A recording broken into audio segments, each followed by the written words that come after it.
بسم اللہ الرحمن الرحیم۔ السلام علیکم معزز سامعین کرام، ماہ محرم الحرام میں 10 محرم الحرام کو خصوصی اہمیت حاصل ہے۔ اسے یوم عاشورہ کے نام سے پہچانا جاتا ہے۔ 10 محرم الحرام کو عاشورہ کہنے کی ایک وجہ یہ ہے کہ اس دن اللہ پاک نے 10 انبیاء کرام کو اعزاز و اکرام سے نوازا۔ یوم عاشورہ کو انبیاء کرام علیہ السلام سے خصوصی نسبت حاصل ہے۔ یوم عاشورہ کے دن حضرت آدم علیہ السلام کی توبہ قبول ہوئی۔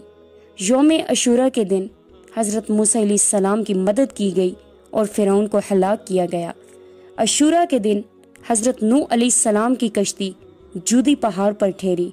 یوم عاشورہ کے دن حضرت یونس علیہ السلام کو مچھلی کے پیٹ سے نجات ملی۔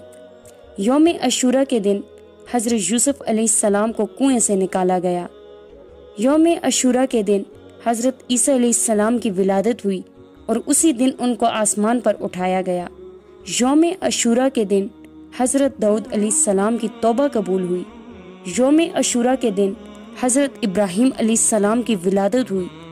یوم عاشورہ کے دن حضرت یعقوب علیہ السلام کی بینائی اسی دن واپس آئی۔ یوم عاشورہ کے دن حضرت ادریس علیہ السلام کو آسمان پر اٹھایا گیا۔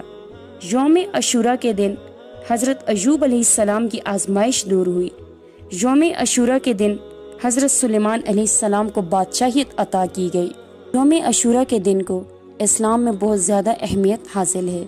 امید کرتی ہوں آپ کو آج کی ویڈیو ضرور پسند آئی ہوگی۔ نیکسٹ ویڈیو میں ملاقات ہوتی ہے۔ اللہ حافظ۔